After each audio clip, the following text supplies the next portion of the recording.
स्वागत है आपका आपके सितारे में और मैं हूं आपके साथ प्राची पाराशर। करियर में सफलता पाने के लिए लोग हर तरह की कई कोशिशें करते हैं। कभी सफलता मिलती है तो कभी असफलता। आज के हमारे इस खास कार्यक्रम में पंडित जी से बताएंगे कि कैसे रुद्राक्ष पहनने से आपके करियर को मिल सकती है अपार सफलता।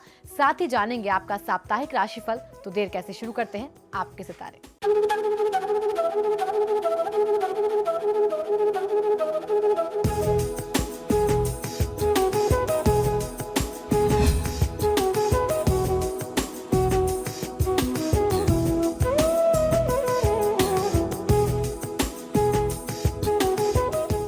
आपके सितारे में आप अपनी हर परेशानी का हल प्राप्त कर सकते हैं और अपने सवाल पूछ सकते हैं। स्टूडियो में साथ देने के लिए मौजूद हैं विश्वविख्यात ज्योतिषाचार्य और वास्तुशास्त्री पंडित वैभवनाथ शर्मा। आचार्य जी, आपका हार्दिक स्वागत। जी, नमो नारायण।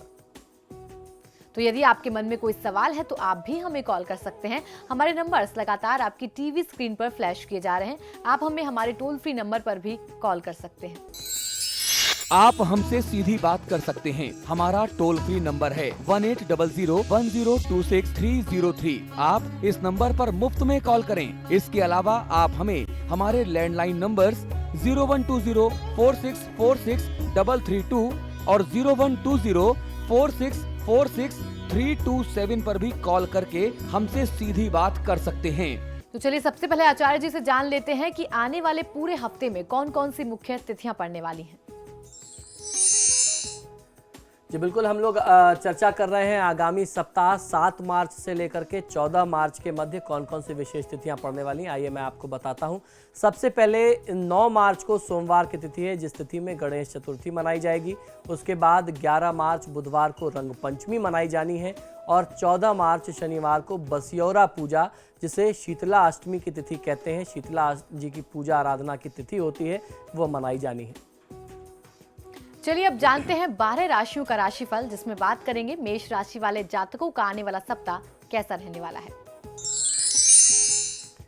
मेष राशि वाले जातक लोग इस सप्ताह आप साहित्य लेखन में अपनी सृजनात्मकता को प्रकट कर सकेंगे। विद्यार्थी वर्ग के लिए अच्छा सप्ताह कहा जा सकता है। प्रेमीजनों और प्रियजन व्यक्तियों का सानिध्य प्राप्त हो सकेगा। मानसिक संतुलन बनाए रखने की आवश्यकता होगी।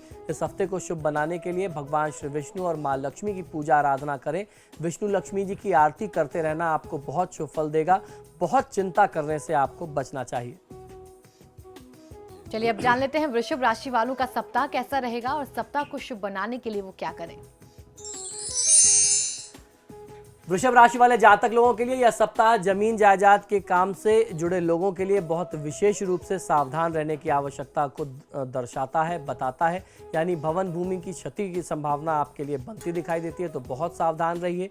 कृषि क्षेत्र से जुड़े लोगों के लिए आमदनी के कुछ विशेष प्रयत्न आपको करने पड़ सकते हैं। आय कहीं ना कहीं से प्रभावित होती दिखाई देती है, तो आपको कुछ अपनी तरफ से और प्रयास करने पड़ेंगे। इस हफ्ते को शुभ बनाने के लिए बजरंग बाण का पाठ आपको पूरे हफ्ते करना होगा। अत्यधिक कार्य का दबाव लेने से आपको बचना चाहिए। चलिए अब जान लेते हैं मिथुन राशि वाले आज क्या करें।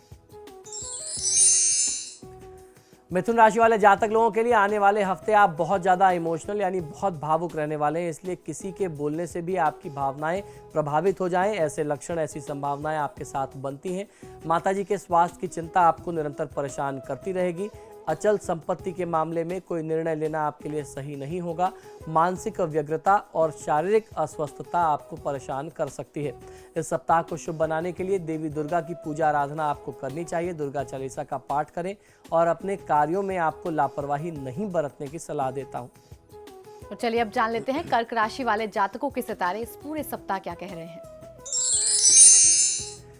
कर्क राशि वाले जातक लोगों के लिए यात्रा प्रवास में आपको बहुत अच्छा लाभ नहीं मिलेगा। किसी कीमती सामान की हानि यानी चोरी होने की संभावना आपके साथ बनती है। इसके साथ साथ स्वास्थ्य से संबंधित समस्याएं जैसे उच्च रक्तचाप या मधुमेह से भी आप परेशान हो सकते हैं। पहले से आपको सावधानी रखनी चाहिए। आपको इस सप्ताह में रूटीन चेकअप करवाने की भी सलाह देता हूं। सप्ताह के अंतिम चरण में आपको इन सब उलझनों के बीच आय का एक नया स्रोत, एक नया मार्ग बनता दिखाई देगा, जिससे आप थोड़ी सी राहत अनुभव करेंगे। इस हफ्ते को शुभ बनाने के लिए सूर्य उपासना आपको करनी चाहिए और गायत्री मंत्र का जाप करेंगे तो आपको बहुत अच्छा फायदा मिलेगा। व्यर्थ की भागदौड़ करने से आपको बचना है। और चलिए अब जान लेते हैं कि सिंह राशि वाले अपने सप्ताह को अच्छा व्यतीत करने के लिए क्या करें। सिंह राशि वाले जातक लोगों के लिए इस सप्ताह आप बुद्धि विवेक सूझबूझ से काम लें तो आपको बहुत अच्छा फायदा मिल सकता है। इस सप्ताह आप अपनी संतान की किसी स्वास्थ्यगत समस्या को लेकर के परेशान रह सकते हैं। इस संबंध में कोई व्यक्ति आज आपको सुझाव देगा, सलाह देगा। उसका सुझाव आपके लिए ठीक है, उस पर आपको एक बार अमल जरूर करना चाहिए। इस हफ्ते को शुभ बनाने के लिए श्री सीताराम जी की पूजा आराधना करें तो आपको फायदा कहीं अधिक मिल सकता है। किसी व्यक्ति की बहकाने वाली बातों में, व्यर्थ की बातों में आने से बचिए। और चलिए अब जान लेते हैं कन्या राशि वालों का सप्ताह कैसा रहने वाला है। कन्या राशि वाले जातक लोगों को इस सप्ताह पुराने तनाव से आपको मुक्ति मिल सकती है। जो तनाव आपको पिछले काफी समय से परेशान किए हुए थे वह इस सप्ताह समाप्त होते नजर आएंगे। पुराने ऋणों का बोझ कुछ कम होगा, स्वास्थ्य में सुधार होगा। निजी कार्यों में किया गया परिश्रम एवं निवेश जो है वह सार्थक साबित होने जा रहा है। कोई खोई हुई वस्तु इत्यादि जो बहुत बहुमूल्य चीज आपसे खो गई थी, गुम हो गई थी, अचानक कहीं मिल जाए जिसको प्राप्त करके मन प्रफुल्लित हो जाए, हर्षित हो जाए, ऐसे लक्षण बनते हैं। भूमि व प्रॉपर्टी के क्षेत्र से जुड़े लोगों के लिए यह सप्ताह शुभ कहा जा सकता है। इस हफ्ते को शुभ बनाने के लिए गणेश सहस्त्रनाम स्तोत्रम का पाठ आपको करना चाहिए और किसी भी प्रकार का तनाव आप अपने ऊपर मत लीजिए। और अब जान लेते हैं तुला राशि वाले जातकों का सप्ताह कैसा रहने वाला है। तुला राशि वाले जातक लोगों के लिए इस सप्ताह आप जो भी काम करेंगे उसमें बड़े महत्वपूर्ण निर्णय आप अगर करते हैं तो स्वयं कई बार से आप ठीक से सोच विचार करके ही निर्णय करें और संतान के स्वास्थ्य का पूरा ध्यान रखें। वह कुछ अधिक बीमार हो सकता है, आपका बच्चा, आपकी संतान कुछ प्रभावित हो सकती है, उसका उपचार होने में समय लग सकता है, तो बहुत धैर्य के साथ, तसल्ली के साथ आपको उसका इलाज कराना चाहिए। विद्यार्थी वर्ग को इस सप्ताह अपनी पढ़ाई लिखाई पर पहले से कहीं अधिक ध्यान देने की आवश्यकता है। नौकरी पेशा लोगों को अच्छा लाभ मिलने की संभावना बनती दिखाई देती है। इस सप्ताह आप अपनी लाइफस्टाइल को बदलने का थोड़ा सा प्रयास करें तो आपके लिए ज़्यादा बेहतर होगा। इस हफ्ते को शुभ बनाने के लिए भगवान विष्णु जी की पूजा आराधना आपके लिए सर्वोत्तम होगी। पुरुष सूक्त का पाठ आपको करना चाहिए और असावधानी से वाहन का प्रयोग बिल्कुल भी मत करिए। तो चलिए अब जान लेते हैं वृश्चिक राशि वाले जातकों की राशि इस सप्ताह क्या कहती है। वृश्चिक राशि वाले जातक लोगों के लिए सप्ताह का आरंभ कुछ तनाव व चिंता के साथ होगा और धीरे धीरे आपको परिस्थितियां आपके पक्ष में सुधरती मालूम होती अनुभव होने लगेंगी। परिस्थितियां जैसे जैसे सप्ताह बीतेगा आपके पक्ष में हो जाएंगी।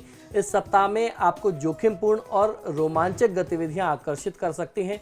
तदुपरांत परिस्थिति के साथ तालमेल बिठाने की ऊर्जा और इच्छा भी जागेगी। सप्ताह अंत में बेरोजगार योजनाबद्ध तौर पर अगर आप प्रयास करते हैं, वित्तीय लेन देन करेंगे तो निश्चित ही आपको सफलता मिलेगी। बेरोजगार लोगों को थोड़ा सा संघर्ष की स्थिति का और अधिक सामना करना पड़ सकता है, तो मानसिक तौर पर आपको तैयार रहना होगा। इस हफ्ते को शुभ बनाने के लिए श्री सिद्धि विनायक नामावली का पाठ करें तो जीवन की कठिनाइयों से आपको मुक्ति मिल सकती है और अधिक धन खर्च करने से बचना चाहिए। और अब जान लेते हैं धनु राशि वाले जातकों की राशि इस सप्ताह क्या कह रही है। धनु राशि वाले जातक लोगों के लिए आगामी सप्ताह अत्यधिक चिंता और भावनाओं के कारण शारीरिक और मानसिक रूप से व्यग्रता का और अस्वस्थता का अनुभव आप कर सकते हैं। सहकर्मियों से वाद विवाद तथा संघर्ष की स्थिति संभावित दिखाई देती है। कोर्ट कचहरी के मामले में सावधानी रखने की आवश्यकता है। वाणी और व्यवहार में संयम रखना आपके लिए बहुत आवश्यक होगा। आय की अपेक्षा खर्च बहुत अधिक होगा। गलतफहमी आपके अपने लोगों के बीच में आपकी बात करने के दौरान ना हो जाए, इस बात का आपको बहुत विशेष ध्यान रखना चाहिए।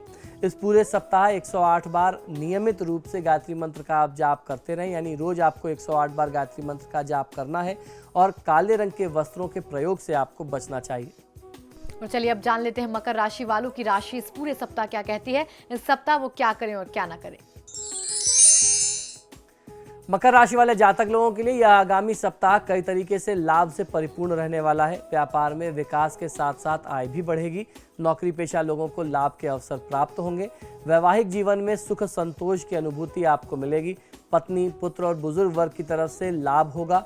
मित्रों के साथ रमणीय पर्यटन हो सकता है, ऐसी संभावना बनती है। संतान पक्ष से आपको शुभ समाचार मिलेंगे जिससे आपका मन प्रफुल्लित और प्रसन्न रहेगा। इस हफ्ते को शुभ बनाने के लिए माँ लक्ष्मी की विशेष पूजा आराधना आपको पूरे सप्ताह करते रहना चाहिए। तो आप श्री सूक्त का पाठ करें, आपको बहुत अच्छा फायदा मिलेगा। अपने क्रोध और अपनी उत्तेजना को आपको बचाना होगा, उस पर आपको नियंत्रण रखने की आवश्यकता है। चलिए अब जानते हैं कि कुंभ राशि वालों का सप्ताह कैसे रहने वाला है। कुंभ राशि वाले जातक लोगों के लिए इस सप्ताह भावनात्मक तौर पर आप अतीत की बातों में बार बार जाते रहेंगे। निजी रिश्तों में मधुरता रहेगी। आजीविका के साधनों से उत्तम लाभ रहेगा। लंबी और लाभकारी यात्रा के योग आपके लिए बनते हैं। प्रेम संबंधी मामलों में मधुरता रहेगी। कार्य व व्यापार में नए सूत्र आपके हाथ लगने की संभावना बनती दिखाई देती है। बंधु पक्ष में चली आ रही तकरार की स्थिति अब समाप्ति की ओर बढ़ेगी। इस सप्ताह को शुभ बनाने के लिए शिव और शक्ति की उपासना आपको करनी चाहिए, यानी शिव और पार्वती के युगल छवि की आप पूजा आराधना करें और ध्यान रखें कि किसी भी व्यक्ति का अपमान आपसे ना हो जाए। और चलिए अब जान लेते हैं मीन राशि वाले इस सप्ताह क्या करें और क्या ना करें और कैसी है उनके सितारों की चाल। मीन राशि वाले जातक लोग आने वाले सप्ताह बहुत ज़्यादा इमोशनल यानी बहुत भावुक रहने वाले हैं, इसलिए आपके किसी भी व्यक्ति के बोलने से आपकी भावनाएं जो है आहत हो सकती हैं और उनको ठेस लग सकती है। मानसिक व्यग्रता और शारीरिक अस्वस्थता का अनुभव आप कर सकते हैं। विद्यार्थी वर्ग के लिए समय जो है बहुत मध्यम कहा जा सकता है। इस हफ्ते में आपका स्वाभिमान भी भंग हो सकता है। आपके अहंकार को कोई ठेस पहुंचा सकता है। ऑफिस या बिजनेस में सावधानी बरतने की आवश्यकता है। जब भी आप किसी से कोई बात करते हैं, कोई बिजनेस डील करते हैं, तो बहुत सोच समझ करके बहुत नपा तुला संवाद रखने की आवश्यकता होगी। इस सप्ताह को शुभ बनाने के लिए देवी दुर्गा की पूजा आराधना आप करें तो जितनी भी अनिष्टकारी परिस्थितियां आपके समक्ष बन रही हैं उससे आपको मुक्ति मिल जाएगी। तो दुर्गा जी की पूजा आराधना के लिए दुर्गा चालीसा का पाठ नियमित रूप से करना बहुत सरल और बहुत सशक्त माध्यम हो सकता है। कार्य में लापरवाही करने से आपको बचना चाहिए। फिलहाल यहाँ रुकेंगे एक ब्रेक के लिए, लेकिन आप बने रहिए हमारे साथ क्योंकि ब्रेक के बाद आचार्य जी बताएंगे आज का महाउपाय।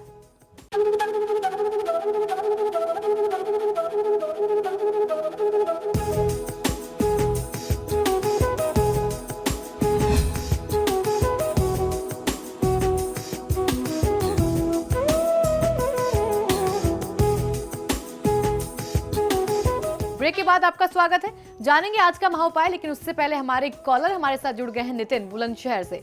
जी नितिन, बताएं क्या आपकी समस्या है। नमस्कार पंडित, मेरी डेट ऑफ बर्थ 28 सितंबर 1987 है। जिला जन्म स्थान जिला बुलंदशहर। मैं जानना चाहता हूँ कि मेरे गवर्नमेंट जॉब लग पाएगी या नहीं। जी बिल्कुल, आप अपना जन्म समय भी बताइए। सुबह 7 बजे।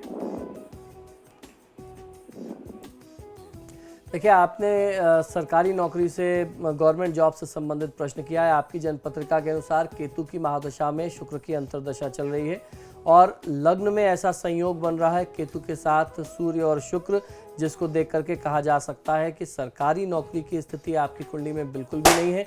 सरकारी नौकरी के लिहाज से किसी भी जातक की कुंडली में सूर्य और मंगल का बहुत अच्छी स्थिति में होना बहुत आवश्यक है, जो आपकी कुंडली में नहीं है। तो ऐसे में आपको निराश नहीं होना चाहिए।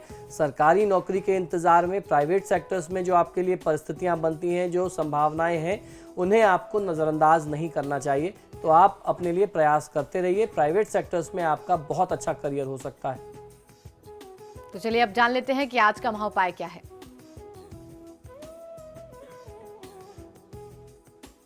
जी बिल्कुल, आज का महाउपाय बहुत ही विशेष है। आज मैं आपको बताने जा रहा हूं आपके करियर से संबंधित किस प्रकार से आपको रुद्राक्ष धारण करना चाहिए, यानी कैसा आपका करियर हो उसी अनुरूप आप रुद्राक्ष धारण करें, जिससे आपको बहुत अच्छा लाभ मिल सके। इस उपाय को दूसरे तरीके से आप यूं भी ले सकते हैं कि जैसा आप अपने लिए करियर चाहते हैं, अगर अपने करियर को ध्यान में रखते हुए आप रुद्राक्ष धारण करेंगे तो आपको बहुत अच्छा लाभ मिल सकता है। आपका करियर उस दिशा में बहुत खूबसूरत, बहुत अच्छा बन सकता है। जीवन में सफलता के लिए नवग्रह रुद्राक्ष माला जो है वह सर्वोत्तम मानी जाती है।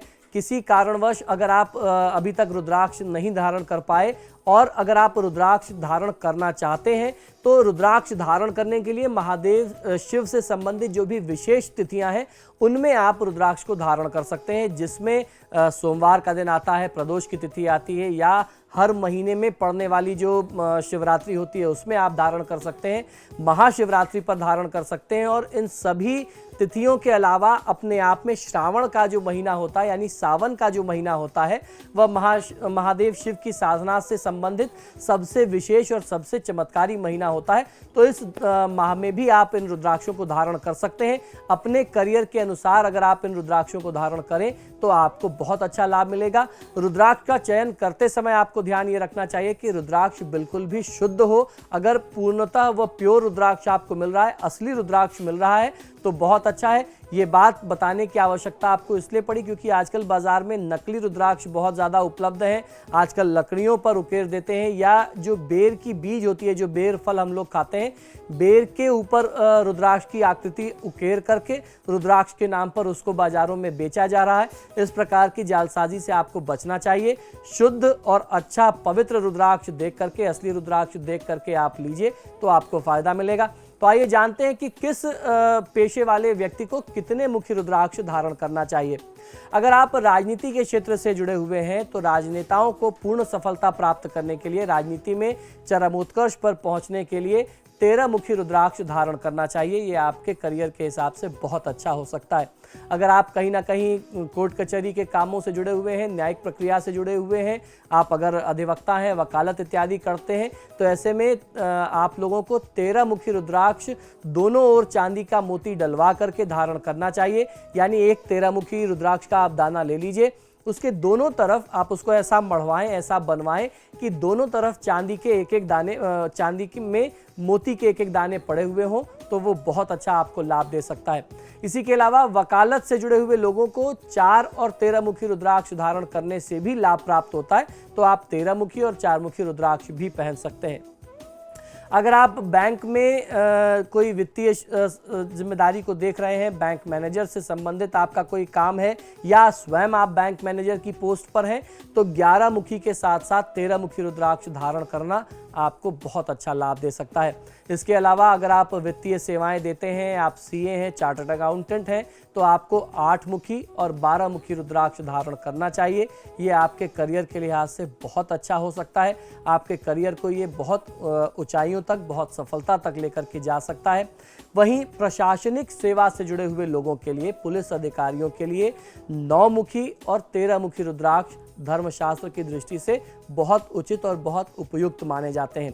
इन किसी भी रुद्राक्ष को धारण करने के पहले इनकी जो विधि होती है, विधि भी हमने आपको पहले के एपिसोड्स में बता रखी है। उस विधि विधान के अनुसार आपको इन विशेष रुद्राक्ष के दानाओं को, मनका को आपको शुद्ध कर लेना चाहिए, प्रतिष्ठित कर लेना चाहिए। इसका सबसे आसान तरीका है कि आप महादेव के ऊपर इसे समर्पित करें और महादेव का अभिषेक करें। उसके बाद प्रसाद स्वरूप आप इसे लेकर के धारण करें तो आपको लाभ मिलेगा। अब बात कर लेते हैं चिकित्सकीय पेशे की, यानी डॉक्टर और वैद्य। अगर आप डॉक्टरी पेशे से जुड़े हैं या वैद्यकीय पेशे से जुड़े हैं तो आपको 9 मुखी और 11 मुखी रुद्राक्ष धारण करना चाहिए। इससे आपका करियर बहुत अच्छा, बहुत सफल बन सकता है। वहीं अगर आप डॉक्टरी पेशे में भी सर्जन हैं तो सर्जन लोगों को 10, 12 और 14 मुखी रुद्राक्ष गले में पहनना चाहिए। ये आपके लिए बहुत शुभ हो सकता है। चिकित्सा जगत से जुड़े हुए लोगों को, जो इसके अलावा और भी औषधि इत्यादि दवाइयों से जुड़ा हुआ काम करते हैं, इन लोगों को 4 मुखी रुद्राक्ष धारण करना बहुत अच्छा लाभ दे सकता है। आपके करियर को ये ऊंचाइयों पर लेकर के जा सकता है। इसके अलावा यदि आप इंजीनियरिंग के पेशे से जुड़े हुए हैं, खासतौर पर मैकेनिकल इंजीनियरिंग के पेशे से जुड़े हुए लोगों को 10 और 11 मुखी रुद्राक्ष धारण करना बहुत ही शुभ होता है। वहीं सिविल इंजीनियर के पेशे से जो लोग जुड़े हुए हैं, इनको 8 और 14 मुखी रुद्राक्ष धारण करना चाहिए। इलेक्ट्रिकल इंजीनियरिंग के पेशे से जुड़े हुए लोगों को 7 और 11 मुखी रुद्राक्ष पहनना बहुत अच्छा लाभ दे सकता है। इसके अलावा कंप्यूटर हार्डवेयर इंजीनियर्स को 9 मुखी और उसके साथ साथ 12 मुखी रुद्राक्ष धारण करना बहुत अच्छा लाभ दे सकता है। इसके अलावा पायलट अगर आप हैं या वायुसेना के आप उच्चाधिकारी हैं तो ऐसे में 10 मुखी और 11 मुखी रुद्राक्ष धारण करेंगे तो आपको फायदा मिलेगा। अगर आप अध्ययन अध्यापन से जुड़े हुए हैं, आप अध्यापकीय पेशे से जुड़े हुए हैं, तो ऐसे में टीचर्स को 6 मुखी और 14 मुखी रुद्राक्ष पहनना चाहिए, जिससे आप अपने बच्चों को बहुत अच्छी ऊर्जा प्रदान कर सकते हैं, अपने विद्यार्थियों को आप बहुत अच्छी ऊर्जा दे सकते हैं। अगर आप ठेकेदारी के पेशे से जुड़े हुए हैं, यानी आप सिविल कॉन्ट्रैक्टर हैं अगर, तो आपको 11 मुखी, 13 मुखी और 14 मुखी रुद्राक्ष धारण करना चाहिए। अगर आप प्रॉपर्टी डीलर हैं तो ऐसे में आपको 1 मुखी, 10 मुखी और 14 मुखी रुद्राक्ष पहनने से बहुत अच्छा लाभ मिल सकता है। अगर आप किसी भी प्रकार की दुकान चलाते हैं या अगर समझ लीजिए आपका डिपार्टमेंटल स्टोर है, तो ऐसे में 10 मुखी, 13 मुखी और 14 मुखी रुद्राक्ष पहनने से आपको अपने कार्यक्षेत्र में सफलता प्राप्त होगी। उद्योगपतियों को किसी भी प्रकार का उद्योग है, आप इंडस्ट्रियलिस्ट हैं, तो ऐसे में 12 मुखी और 14 मुखी रुद्राक्ष धारण करना चाहिए। अगर आप होटल के बिजनेस से जुड़े हुए हैं या आप होटल मालिक हैं या ट्रैवल के पेशे से जुड़े हुए हैं, टूरिज्म के पेशे से जुड़े हुए हैं, तो ऐसे में 1 मुखी, 13 मुखी और 14 मुखी रुद्राक्ष पहनने से आपको बहुत अच्छा लाभ मिल सकता है। महादेव से संबंधित किसी भी शुभ और विशेष तिथि में जिन भी रुद्राक्ष को आपको धारण करना है, उन रुद्राक्ष को महादेव के मंत्रों से आपको सिद्ध करना चाहिए। उनके द्वारा आपको प्रतिष्ठित करके तब आप इन रुद्राक्षों को धारण करेंगे तो आपको बहुत अच्छा लाभ मिल सकता है।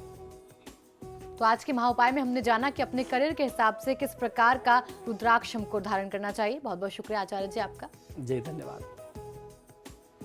फिलहाल आपके सितारे में इतना ही। आप देखते रहिए समाचार प्लस।